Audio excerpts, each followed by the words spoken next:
साथियों नमस्कार। आज का विषय है आलू की खेती। आलू एक कैश क्रॉप है। आलू की खेती में बहुत ज़्यादा फर्टिलाइज़र्स का इस्तेमाल होता है। आप जानते हैं कि सरकार फर्टिलाइज़र्स की सब्सिडी हटाने के लिए प्रयास चल रहा है।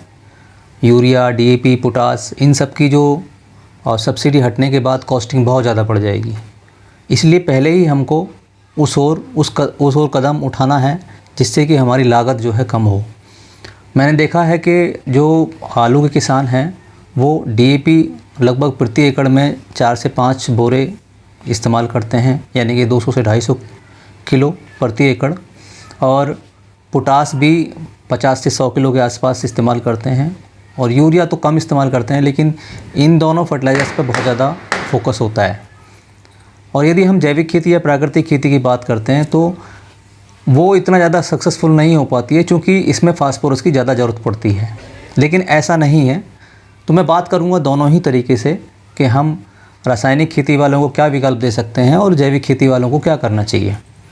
तो पहले बात करते हैं रासायनिक खेती की। रासायनिक खेती में जो डीएपी का इस्तेमाल बहुत ज़्यादा होता है उसको कम करने के लिए आप सिंगल सुपर फास्फेट का इस्तेमाल कर सकते हैं। यानी कि बुआई करते समय, खेत की तैयारी करते समय 25 किलो यूरिया और 1 से 1.5 बोरा या 2 बोरा डीएपी या एनपीके 12-32-16, और इसके साथ में सिंगल सुपर फास्फेट 2 से 3 बोरा ले सकते हैं। तो उसकी कॉस्टिंग, यानी कि अगर आप 5 बोरा डाल रहे हैं और आपने 2 बोरे कम कर दिए, 3 बोरे कम कर दिए, तो उसका जो 1 बोरा उसी में आपका सिंगल सुपर फास्फेट आ जाएगा। पोटास की यदि हम बात करते हैं तो पोटास यदि उपलब्ध नहीं है, चूँकि पोटास मिल नहीं पा रहा है आसानी से और अच्छी क्वालिटी का, क्योंकि इसमें नकली भी बहुत आते हैं, तो पोटास के लिए आप शुरू में 25 किलो प्रति एकड़ के हिसाब से डाल दीजिए। उसके बाद आप चाहें तो 0050 या 05234 के रूप में भी पोटास दे सकते हैं।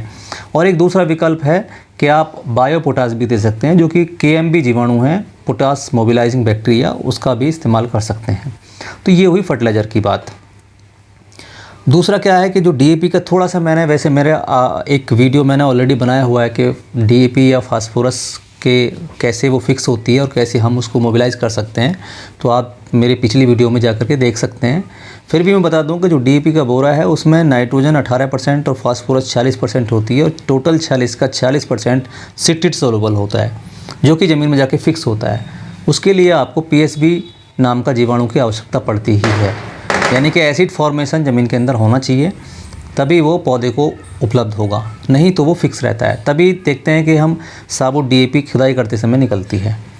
दूसरी बात करते हैं कि आपने बीज कैसा लेना है। 50 से 75 ग्राम का जो साइज़ का बीज है, मतलब वज़न का बीज है, जो राउंड छोटा साइज़ का जो गोला है वो बीज बहुत अच्छा है। दूसरा, जहाँ से आप बीज ले रहे हैं वो कोशिश करें कि वायरस से ग्रसित ना हो, उसके बाद उसे उपचारित करें।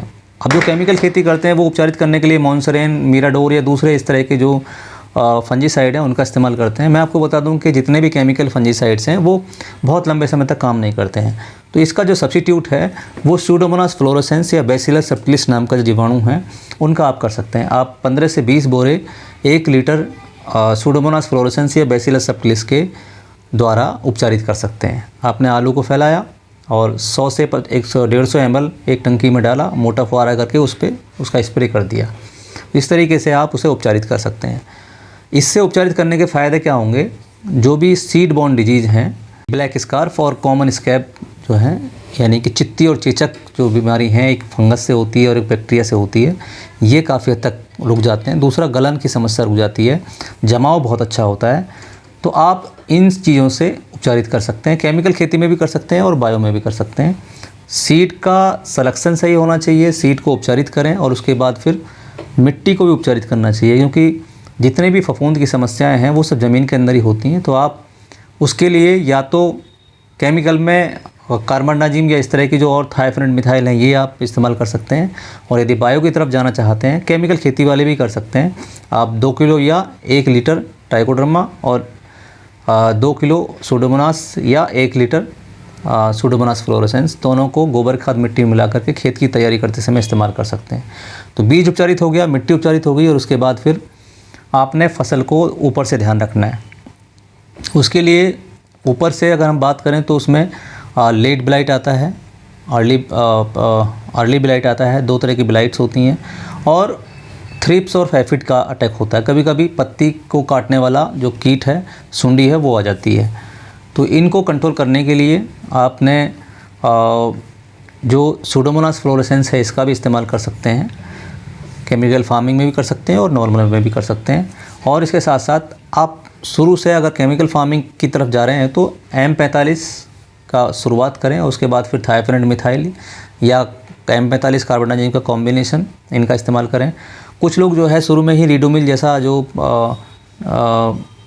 फंजीसाइड है उसका इस्तेमाल करते हैं, तो उसको शुरू में नहीं करना चाहिए। वो एक फसल को झटका देता है, या कह सकते हैं कि वो ग्रोथ को रोक देता है। उसको अंतिम स्टेज में ध्यान रखें। दूसरा, पानी का नियंत्रण रखें, यूरिया का ज़्यादा इस्तेमाल ना करें। पानी ज़्यादा होने से दूसरा मौसम जो है, क्योंकि लेट ब्लाइट और अर्ली ब्लाइट, लेट ब्लाइट ख़ास तौर से जब मौसम में अप एंड डाउन्स होते हैं, कह सकते हैं कि कोहरा हो, कम धूप निकल आए दिन में, या हल्की बारिश हो जाए, तो उस समय पर ज़्यादा लेट ब्लाइट का अटैक होने का चांसेस रहते हैं। तो इन सब चीज़ों का ध्यान रखें। उसके बाद अगर ग्रोथ नहीं हो पा रही है तो आप फर्टिलाइज़र्स, जो वाटर सॉल्युबल फर्टिलाइज़र्स हैं, उनका इस्तेमाल कर सकते हैं। जैसे NPK 19-19 है, पहली बार में इसका स्प्रे कर दें किसी फंजीसाइड के साथ मिला करके।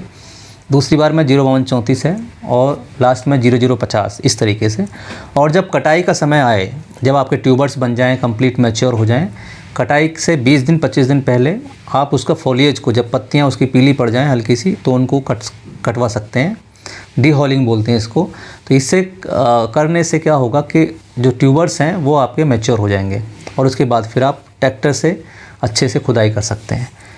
तो ये केमिकल फार्मिंग की बात हो गई। अगर आप ऑर्गेनिक में जाना चाह रहे हैं तो आप वर्मी कंपोस्ट या गोबर की सड़ी खाद अच्छी तरीके से इस्तेमाल करें। बीज को उपचारित करने के लिए सूडोमोनास ले सकते हैं, या लस्सी का भी इस्तेमाल कर सकते हैं। और मिट्टी को उपचारित करने के लिए ट्राइकोडर्मा सूडोमोनास, जैसे मैंने केमिकल में बताया, उसी तरीके से इस्तेमाल कर सकते हैं। स्प्रे की बात यदि आती है तो उसमें आप सागरिका, ह्यूमिक एसिड बेस, या जो अपने जीवामृत हैं, इस तरह की चीज़ों का इस्तेमाल कर सकते हैं। गौकृपामृत हमें इनका इस्तेमाल कर सकते हैं। पानी के साथ में भी इन सब चीज़ों का इस्तेमाल कर सकते हैं। जीवामृत या गौकृपामृतम या वेस्ट डिकम्पोजर या पूसा वाला कैप्सूल, या खुद के अपने टॉनिक्स भी बना सकते हैं। जैसे कि कंडे वाला जो टॉनिक है वो बना सकते हैं, सप्तधान्य अंकुर वो बना सकते हैं। तो इस तरीके से आप उसका ध्यान रख सकते हैं। और बीमारी की यदि बात आती है तो अर्ली ब्लाइट और लेट ब्लाइट के लिए सूडोमोनास या बैसिलस सब्टिलिस या लस्सी के साथ में गौमूत्र का स्प्रे करेंगे तो ये कंट्रोल रहेगा। कीट में थ्रिप्स या एफिड को अगर कंट्रोल करना है तो उसके लिए आप नीम ऑयल का इस्तेमाल कर सकते हैं, या मिर्च और लहसुन वाला जो घोल है उनका इस्तेमाल कर सकते हैं। केमिकल फार्मिंग में भी अगर आप कर रहे हैं तो उसमें नीम ऑयल किसी भी कीटनाशक के साथ मिला सकते हैं, तो उससे वो कीट जल्दी कंट्रोल होता है।